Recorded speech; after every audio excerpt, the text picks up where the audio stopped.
ബഹുമാനപ്പെട്ട രാഷ്ട്രപിതാവ് മഹാത്മാഗാന്ധിയുടെ ആത്മകഥ എൻ്റെ സത്യാന്വേഷണ പരീക്ഷണ കഥ ഇപ്പോൾ അതായത് 5-ാം തീയതി 2-ാം മാസം 2012 വായിക്കുന്നത് ഞാൻ സാലു. യാതൊരു കുറവും വരുത്തിയില്ല. മൂത്തവരുടെ തെറ്റുകൾ കാണാൻ ജന്മനാ എനിക്ക് കണ്ണില്ലായിരുന്നു. ഈ അധ്യാപകൻ്റെ മറ്റു പല വൈകല്യങ്ങളെക്കുറിച്ചും പിന്നീട് ഞാൻ അറിഞ്ഞു. പക്ഷേ അദ്ദേഹത്തോടുള്ള എൻ്റെ ബഹുമാനം അതേപടി നിലനിന്നു. എന്തെന്നാൽ മുതിർന്നവരുടെ ആജ്ഞകൾ പാലിക്കാനാണ്, അവരുടെ പ്രവർത്തികൾ പരിശോധിക്കാനല്ല ഞാൻ ശീലിച്ചിരുന്നത്. ഇതേ കാലത്തുണ്ടായ വേറെ 2 സംഭവങ്ങൾ എൻ്റെ ഓർമ്മയിൽ നിന്ന് വിട്ടുമാറാതെ നിൽപ്പുണ്ട്. പാഠപുസ്തകങ്ങൾക്കപ്പുറം എന്തെങ്കിലും വായിക്കുന്നതിൽ എനിക്ക് താല്പര്യമുണ്ടായിരുന്നില്ല. ശിക്ഷിക്കപ്പെടുന്നതും അധ്യാപകനെ വഞ്ചിക്കുന്നതും എനിക്കിഷ്ടമല്ലാത്തതുകൊണ്ട് അന്നന്നത്തെ പാഠങ്ങൾ പഠിക്കേണ്ടിയിരുന്നു. പലപ്പോഴും മനസ്സ് അതിൽ നിൽക്കാതെയാണ് പഠിച്ചിരുന്നത്. ഇങ്ങനെ പാഠങ്ങൾ പോലും ശരിക്ക് പഠിക്കാതിരിക്കെ മറ്റു പുസ്തകങ്ങൾ വായിക്കുന്ന പ്രശ്നം ഉദിച്ചിരുന്നില്ല. പക്ഷേ എങ്ങനെയോ എൻ്റെ കണ്ണുകൾ അച്ഛൻ വാങ്ങിയൊരു പുസ്തകത്തിന്മേൽ പതിഞ്ഞു. ശ്രവണൻ്റെ പിതൃഭക്തിയെക്കുറിച്ചുള്ള ഒരു നാടകം. ശ്രവണ പിതൃഭക്തി നാടകം ആയിരുന്നു അത്. വളരെ താല്പര്യത്തോടെ ഞാനത് വായിച്ചു. ഏതാണ്ട് ഇതേ കാലത്ത് സഞ്ചാരികളായ ചില പ്രദർശനക്കാർ അവിടെ വന്നു. അവർ എന്നെ കാണിച്ച ചിത്രങ്ങളിലൊന്ന് ശ്രവണൻ അന്ധരായ മാതാപിതാക്കളെ തീർത്ഥാടനത്തിന് തോളിൽ വഹിച്ചുകൊണ്ട് പോകുന്നതായിരുന്നു. ആ പുസ്തകവും ചിത്രവും എൻ്റെ മനസ്സിൽ മായാത്ത മുദ്ര പതിപ്പിച്ചു. നിനക്ക് പകർത്താവുന്ന ഒരു മാതൃക ഇതാ എന്ന് ഞാൻ എന്നോട് തന്നെ പറഞ്ഞു. ശ്രവണൻ്റെ മരണത്തിൽ ഹൃദയം തകർന്ന മാതാപിതാക്കളുടെ ദീനവിലാപം ആ കളിക്കാർ അവതരിപ്പിച്ചത് ഇപ്പോഴും എൻ്റെ ഓർമ്മയിൽ പഴക്കം തട്ടാതെ നിൽപ്പുണ്ട്. അതിൻ്റെ കരളലിയിക്കുന്ന രാഗം എന്നെ വല്ലാതെ ഇളക്കി. അച്ഛൻ എനിക്ക് വാങ്ങിത്തന്ന കോൺസർട്ടിനയിൽ സംഗീതോപകരണം. ഞാനത് വായിച്ചിരുന്നു. മറ്റൊരു നാടകത്തോട് ബന്ധപ്പെട്ട് ഇതുപോലൊരു സംഭവം കൂടിയുണ്ട്. ഇതേ കാലത്ത് ഒരു നാടക കമ്പനിക്കാർ അവതരിപ്പിച്ച നാടകം കാണാൻ അച്ഛൻ്റെ അനുവാദം ഞാൻ വാങ്ങിയിരുന്നു.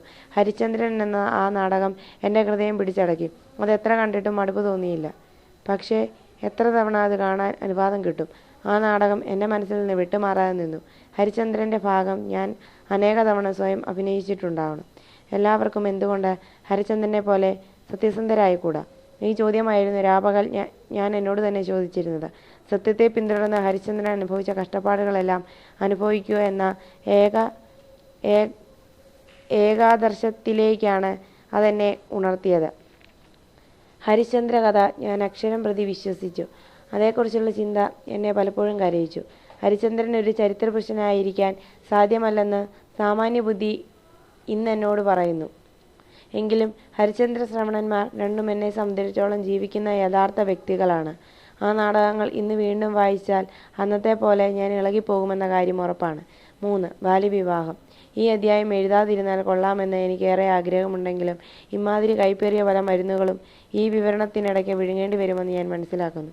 സത്യാരാധകനായി അവകാശപ്പെടുന്ന പക്ഷം എനിക്കങ്ങനെ ചെയ്യാതിരിക്കാനും നിവൃത്തിയില്ല. 13-ാം വയസ്സിൽ നടന്ന എൻ്റെ വിവാഹത്തെപ്പറ്റി ഇവിടെ രേഖപ്പെടുത്തുക വേദനാജനകമായൊരു കർത്തവ്യമാണ്. എൻ്റെ സംരക്ഷണയിലുള്ള അതേ പ്രായക്കാരായ കുട്ടികളെ ചുറ്റും കാണുകയും എൻ്റെ വിവാഹത്തെക്കുറിച്ച് ഓർക്കുകയും ചെയ്യുമ്പോൾ സ്വയം സഹതപിക്കാനും എൻ്റെ വിധിയിൽ നിന്ന് അവർ രക്ഷപ്പെട്ടതിൽ അഭിനന്ദിക്കാനും തോന്നിപ്പോകുന്നു. അപഹാസ്യമായ അമ്മാതിരി വിവാഹത്തെ ന്യായീകരിക്കാൻ ധാർമ്മികമായ യാതൊരു യുക്തിയും ഞാൻ കാണുന്നില്ല. വായനക്കാർ തെറ്റിദ്ധരിക്കാതിരിക്കട്ടെ, എൻ്റേത് വിവാഹം തന്നെയായിരുന്നു, വിവാഹ നിശ്ചയമായിരുന്നില്ല. കത്തിയവാറിൽ വിവാഹ നിശ്ചയം, വിവാഹം എന്നീ 2 പ്രത്യേക ചടങ്ങുകളുണ്ട്. വിവാഹ നിശ്ചയം ആണിൻ്റെയും പെണ്ണിൻ്റെയും മാതാപിതാക്കൾ വിവാഹത്തെപ്പറ്റി നടത്തുന്ന പ്രാഥമിക വാഗ്ദാനമാണ്. അത് ലംഘിച്ചുകൂടായികയില്ല. ആൺകുട്ടി മരിച്ചാൽ പെൺകുട്ടി വിധവയാവുകയുമില്ല. അത് കുട്ടികളുടെ രക്ഷകർത്താക്കൾ തമ്മിൽ മാത്രമുള്ള ഉടമ്പടിയാണ്. വിവാഹിതരാകേണ്ട കുട്ടികൾക്ക് അതിൽ കാര്യമില്ല. പലപ്പോഴും അതവരെ അറിയിക്കാറുമില്ല. ഞാൻ അറിയാതെ എനിക്കായി 3 വിവാഹ നിശ്ചയം നടന്നെന്ന് കാണുന്നു. എനിക്കായി നിശ്ചയിക്കപ്പെട്ട 2 പെൺകുട്ടികൾ വഴിയെ മരിച്ചുപോയത്രേ. അതിൽ നിന്നും എനിക്കായി 3 വിവാഹ നിശ്ചയം നടന്നെന്ന് അനുമാനിക്കുകയാണ്. എൻ്റെ 7-ാം വയസ്സിൽ 3-ാം വിവാഹ നിശ്ചയം നടന്നതായി എനിക്കൊരു നേരിയ ഓർമ്മയുണ്ട്. പക്ഷേ അതേപ്പറ്റി എന്നെ അറിയിച്ചതായി ഓർക്കുന്നില്ല. ഈ അധ്യായത്തിൽ എൻ്റെ വിവാഹത്തെക്കുറിച്ചാണ് പറയുന്നത്. അതേപ്പറ്റി എനിക്ക് വളരെ വ്യക്തമായ ഓർമ്മയുണ്ട്. ഞങ്ങൾ 3 സഹോദരന്മാരുണ്ടായിരുന്നെന്ന് ഓർക്കുമല്ലോ. ആദ്യത്തെ ആളുടെ വിവാഹം കഴിഞ്ഞിരുന്നു. എന്നേക്കാൾ 2-3 വയസ്സ് അധികമുള്ള രണ്ടാമത്തെ ഏട്ടൻ്റെയും ഏതാണ്ട് 1 വയസ്സ് അധികമുള്ള മച്ചുനൻ്റെയും എൻ്റെയും വിവാഹം ഒരുമിച്ച് നടത്താനാണ് കാരണവന്മാർ നിശ്ചയിച്ചത്. ഇങ്ങനെ ചെയ്തപ്പോൾ ഞങ്ങളുടെ നന്മയോ ഇഷ്ടമോ പരിഗണിക്കപ്പെട്ടില്ല. അവരുടെ സൗകര്യവും സാമ്പത്തിക ലാഭവും മാത്രമേ നോക്കിയുള്ളൂ. ഹിന്ദുക്കളുടെ ഇടയ്ക്ക് വിവാഹം നിസ്സാര കാര്യമല്ല. വധുവിൻ്റെയും വരൻ്റെയും മാതാപിതാക്കൾ അതുമൂലം പാപ്പരാകാറുണ്ട്. അവർ അതിനായി പണവും സമയവും ദുർവ്യയം ചെയ്യുന്നു. ഒരുക്കങ്ങൾക്കായി മാസങ്ങൾ തന്നെ എടുക്കുന്നു. വസ്ത്രങ്ങളും ആഭരണങ്ങളും ഉണ്ടാക്കിക്കാനും സദ്യക്കുള്ള ചെലവ് കണക്കാക്കാനും മറ്റും. വിഭവങ്ങൾ ആധിക്യത്തിലും വൈവിധ്യത്തിലും ഓരോരുത്തരും മറ്റുള്ളവരെ പിന്നിലാക്കാൻ നോക്കുന്നു. സ്ത്രീകളാകട്ടെ സ്വരം നല്ലതാണെങ്കിലും അല്ലെങ്കിലും ഒച്ചയടയ്ക്കും വരെ പാടിപ്പാടി ചിലപ്പോൾ രോഗഗ്രസ്തരാകുകയും അയൽക്കാരെ ശല്യപ്പെടുത്തുകയും ചെയ്യുന്നു. അയൽക്കാർ എന്തെല്ലാം സഹിക്കുന്നു. ഒച്ചയും ബഹളവും സദ്യയുടെ അവശിഷ്ടങ്ങളായ അഴുക്കും വെച്ചിലും മറ്റും. തങ്ങൾക്കും ഇങ്ങനെയൊക്കെ ഒരിക്കൽ ശല്യപ്പെടുത്തേണ്ടി വരുമെന്നോർത്ത് അവർ നിശബ്ദം സഹിക്കുന്നു. ഈ ശല്യങ്ങളെല്ലാം ഒന്നിച്ച് ഒരേ സമയം തീർക്കുന്നതാണ് നല്ലതെന്ന് ഞങ്ങളുടെ രക്ഷകർത്താക്കൾ കരുതി. കുറഞ്ഞ ചെലവും വലിയ ആഘോഷവും 3 തവണ ചെലവഴിക്കുന്നതിന് പകരം ഒരിക്കലാകുമ്പോൾ യഥേഷ്ടം ചെലവാക്കാമല്ലോ. എൻ്റെ അച്ഛനും പേരപ്പനും വൃദ്ധരായിരുന്നു. വിവാഹം കഴിക്കേണ്ട അവസാനത്തെ മക്കളായിരുന്നു അവർക്ക് ഞങ്ങൾ. ഈ വിവാഹത്തെ അവരുടെ ജീവിതത്തിലെ അവസാനത്തെ ഏറ്റവും നല്ല അവസരമാക്കാൻ അവർ ആഗ്രഹിച്ചിരുന്നിരിക്കാം. ഇക്കാരണങ്ങളാൽ 3 വിവാഹങ്ങളും ഒരുമിച്ച് നടത്താൻ നിശ്ചയിക്കുകയും ഞാൻ മുമ്പ് പറഞ്ഞതുപോലെ അതിനുള്ള ഒരുക്കങ്ങൾക്കായി മാസങ്ങൾ തന്നെ എടുക്കുകയും ചെയ്തു. ഈ ഒരുക്കങ്ങളിൽ നിന്നാണ് വരാൻ പോകുന്ന സംഭവത്തിൻ്റെ മുന്നറിയിപ്പും ഞങ്ങൾക്ക് കിട്ടിയത്. ഉടുക്കാൻ നല്ല വസ്ത്രങ്ങൾ, വാദ്യമേളം, വിവാഹഘോഷയാത്രകൾ, നല്ല സദ്യ, കളിക്കൂട്ടിന് അപരിചിതയായ ഒരു പെൺകുട്ടി. ഈ സാധ്യതകൾക്കപ്പുറം എന്തെങ്കിലും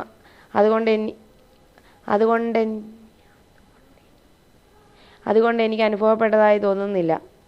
വിഷയാസക്തി പിന്നീടാണ് ഉണ്ടായത്. രേഖപ്പെടുത്തേണ്ട ചില വിശദാംശങ്ങൾ ഒഴിച്ച് എൻ്റെ നാണക്കേടിൻ്റെ കഥ ഞാൻ അനാവരണം ചെയ്യുന്നില്ല. ഇതിലേക്ക് പിന്നീട് വരാം. പക്ഷേ അവയ്ക്ക് പോലും ഈ കഥ എഴുതാൻ ഞാൻ മുൻനിർത്തിയിരിക്കുന്ന കേന്ദ്രാശയവുമായി കുറഞ്ഞ ബന്ധമേ ഉള്ളൂ. അങ്ങനെ ഏട്ടനെയും എന്നെയും രാജ്കോട്ടിൽ നിന്ന് പോർബന്തറിലേക്ക് കൊണ്ടുപോയി.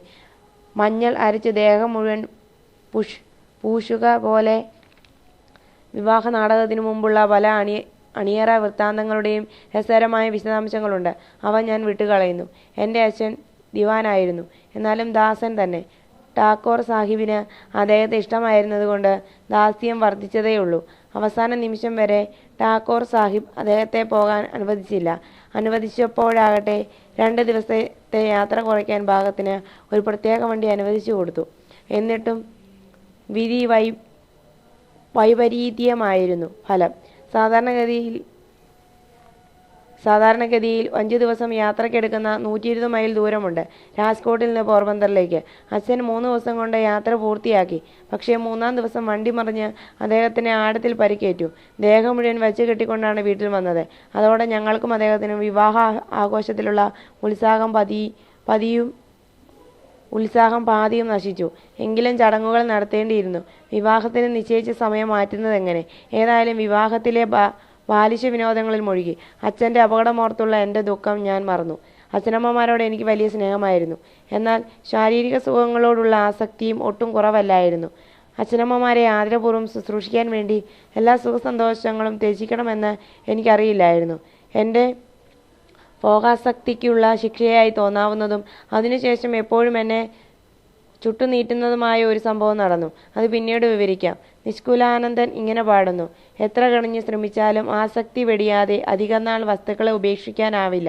ഈ പാട്ട് ഞാൻ പാടുകയോ പാടിക്കളിക്കുകയോ ചെയ്യുമ്പോഴൊക്കെ ആ കൈപ്പേറിയ ദുരനുഭവം എൻ്റെ ഓർമ്മയിലേക്ക് തലകയറുകയും എന്നെ ലജ്ജയാൽ നിറയ്ക്കുകയും ചെയ്യും. പരിക്കുകൾ വകവയ്ക്കാതെ അച്ഛൻ വിവാഹ കാര്യത്തിൽ നല്ല ഉത്സാഹം കാണിച്ചു. അതേപ്പറ്റി ചിന്തിക്കുമ്പോൾ ഓരോ ചടങ്ങിനും അദ്ദേഹം എവിടെയെല്ലാമാണ് ഇരുന്നതെന്ന് കൂടി ഇന്നും എൻ്റെ മനോദൃഷ്ടിയിൽ തെളിഞ്ഞു കാണാം. കുട്ടിയായിരിക്കെ വിവാഹം ചെയ്യിച്ചതിന് അച്ഛനെ ഞാൻ പിന്നീട് കഠിനമായി വിമർശിക്കുമെന്ന് അപ്പോൾ സ്വപ്നേബി വിചാരിച്ചില്ല. അന്ന് നടന്നതെല്ലാം ഉചിതവും പ്രിയങ്കരവുമായി എനിക്ക് തോന്നി. വിവാഹിതനാകാൻ എനിക്കും ആഗ്രഹമുണ്ടായിരുന്നു. അച്ഛൻ അപ്പോൾ ചെയ്തതെല്ലാം ശരിയാണെന്ന് തോന്നിയിരുന്നു. അതെല്ലാം എനിക്കിപ്പോഴും നല്ല ഓർമ്മയുണ്ട്. ഞങ്ങൾ വിവാഹ പീഠത്തിൽ എങ്ങനെയാണ് ഇരുന്നതെന്നും സപ്തപതി അഗ്നിക്ക് ചുറ്റും 7 ചുവട് നടക്കുക എങ്ങനെ അനുഷ്ഠിച്ചെന്നും വധുവരന്മാർ കംസാർ മധുരപദാർത്ഥം പരസ്പരം വായിൽ വെച്ച് കൊടുത്തത് എങ്ങനെയെന്നും എങ്ങനെ ഒന്നിച്ച് ജീവിക്കാൻ തുടങ്ങിയെന്നും എനിക്ക് ഓർമ്മയിൽ കാണാൻ കഴിയും. ഓ, ആ പ്രഥമ രാത്രി! ജീവിത സമുദ്രത്തിലേക്ക് 2 പാവം കുട്ടികൾ അറിയാതെ സ്വയം വലിച്ചെറിയപ്പെട്ടിരിക്കുന്നു. ആദ്യ രാത്രി എങ്ങനെ പെരുമാറണമെന്ന് എൻ്റെ ജ്യേഷ്ഠപത്നി വിസ്തരിച്ചു പഠിപ്പിച്ചിരുന്നു. എൻ്റെ ഭാര്യയെ ആരാണിതേപ്പറ്റി പഠിപ്പിച്ചതെന്ന് എനിക്കറിയില്ല. ഞാൻ ചോദിച്ചിട്ടുമില്ല. ഇപ്പോൾ ചോദിക്കാൻ ആഗ്രഹിക്കുന്നുമില്ല. ഞങ്ങൾക്ക് മുഖത്തോട് മുഖം നോക്കാൻ വലിയ നാണമായിരുന്നെന്ന് വായനക്കാർ ഊഹിച്ചു കാണും. തീർച്ചയായും ഞങ്ങൾ വളരെ ലജ്ജിച്ചിരുന്നു. അവളോട് ഞാൻ എങ്ങനെ പറയും? പഠിപ്പിച്ചത് കൊണ്ടൊന്നും ഒരു കാര്യവുമില്ലായിരുന്നു. വാസ്തവത്തിൽ അത്തരം കാര്യങ്ങളിൽ യാതൊരു അഭ്യസനവും ആവശ്യമില്ല. നമ്മുടെ ഉജ്ജന്മ വാസന തന്നെ അഭ്യസനത്തെ അനാവശ്യമാക്കുന്നു. ഞങ്ങൾ ക്രമേണ പരസ്പരം അറിയാനും യഥേഷ്ടം സംസാരിക്കാനും തുടങ്ങി. ഞങ്ങൾ ഒരേ പ്രായമായിരുന്നു. എന്നാൽ ഭർത്താവിൻ്റെ അധികാരം ഏറ്റെടുക്കാൻ എനിക്കൊട്ടും കാലതാമസം വേണ്ടി വന്നില്ല. 4. അധികാരം പ്രയോഗിക്കുന്ന ഭർത്താവ്. ഭാര്യാഭർത്തൃ സ്നേഹം, വിധവയം, ശൈശവ വിവാഹം തുടങ്ങിയ വിഷയങ്ങൾ പ്രതിപാദിക്കുന്നതും ഒരു പൈസയോ മറ്റോ എത്രയെന്ന് ഞാൻ മറന്നു. വിലയെളുതമായ ലഘുലേഖകൾ എൻ്റെ വിവാഹകാലത്ത് ഇടയ്ക്കിടെ ഇറങ്ങിക്കണ്ടിരുന്നു. അവയിലേതെങ്കിലും കിട്ടിയാൽ ആത്യന്ത്യം വായിച്ചു നോക്കുക എൻ്റെ പതിവായിരുന്നു. അതിൽ പറഞ്ഞ കാര്യങ്ങളിൽ ഇഷ്ടമില്ലാത്തവ മറക്കുകയും ഇഷ്ടപ്പെട്ടവ പ്രയോഗത്തിൽ കൊണ്ടുവരികയുമായിരുന്നു എൻ്റെ ശീലം. ഭാര്യയോട് ആജീവനാന്തം വിശ്വസ്തത പുലർത്തുക ഭർത്താവിൻ്റെ കടമയാണെന്ന് അവയിൽ പറഞ്ഞിരുന്നത് എൻ്റെ മനസ്സിൽ മായാത്ത മുദ്ര പതിപ്പിച്ചു. മാത്രമല്ല, സത്യത്തോടുള്ള ആവേശം എനിക്ക് സഹജവുമായിരുന്നു. അതിനാൽ ഭാര്യയെ വഞ്ചിക്കുന്ന പ്രശ്നമേ ഉത്ഭവിച്ചിരുന്നില്ല. പിന്നെ ആ ചെറുപ്രായത്തിൽ അത്തരം വിശ്വാസവഞ്ചനയ്ക്ക് അവസരവുമില്ലായിരുന്നു. എന്നാൽ ഞാൻ പഠിച്ച ഈ വിശ്വസ്തതാ പാഠം ഒരു വിലക്ഷണ ഫലം ഉളവാക്കി. ഭാര്യയോട് വിശ്വസ്തനായിരിക്കുക എൻ്റെ ധർമ്മമാണെങ്കിൽ എന്നോട് വിശ്വസ്തയായിരിക്കുക അവളുടെയും ധർമ്മമാണെന്ന് ഞാൻ സ്വയം പറഞ്ഞു. ഈ വിചാരം എന്നെ അസഹിഷ്ണുവുമായ ഒരു ഭർത്താവാക്കി മാറ്റി. അവളുടെ ധർമ്മത്തെ അവളിൽ നിന്ന് വിശ്വസ്തത പിടിച്ചു വാങ്ങാനുള്ള എൻ്റെ അവകാശമായി ഞാൻ എളുപ്പം രൂപാന്തരപ്പെടുത്തി.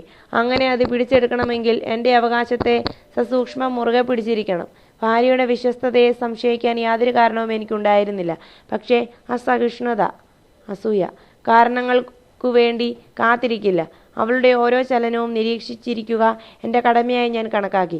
അതിനാൽ എൻ്റെ അനുവാദം കൂടാതെ അവൾക്ക് എങ്ങും പോകാനാവില്ലെന്ന അവസ്ഥയായി. ഇത് ഞങ്ങൾ തമ്മിൽ കടുത്ത കലഹത്തിന് വിത്തുപാകി. എൻ്റെ നിയന്ത്രണം ഫലത്തിൽ അവളെ ഒരു തടവുകാരിയാക്കി.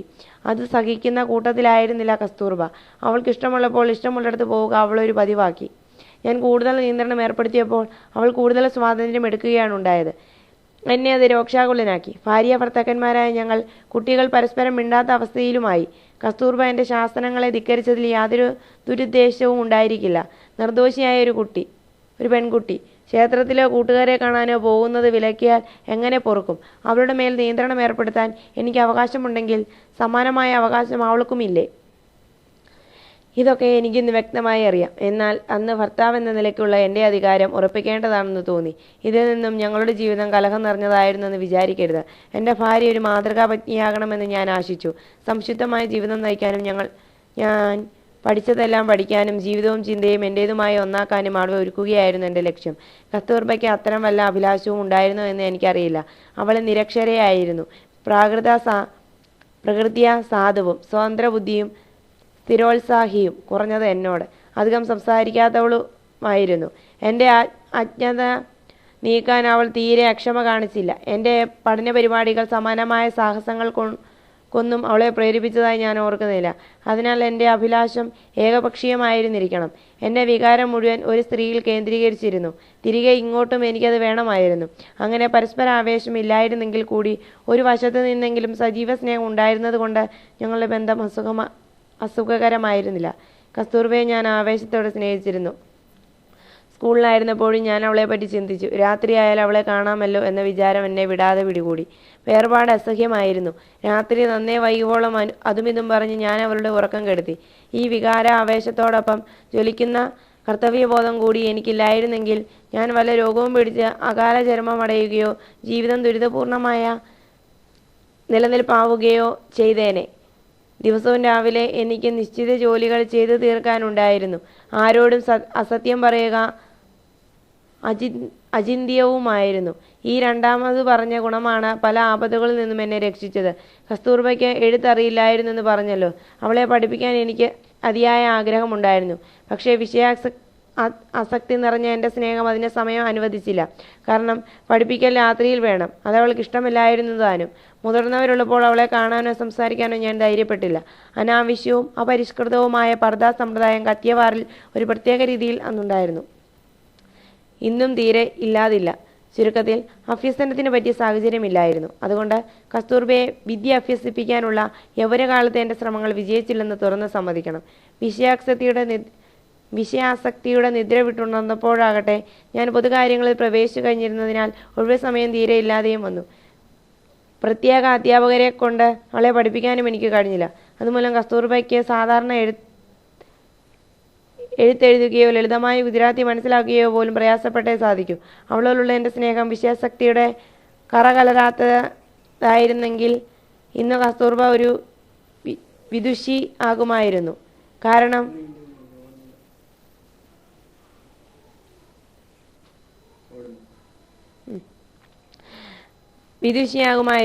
കാരണം വിദ്യയോടുള്ള അവളുടെ അനിഷ്ടത്തെ കീഴടക്കാൻ എനിക്ക് കഴിയുമായിരുന്നു.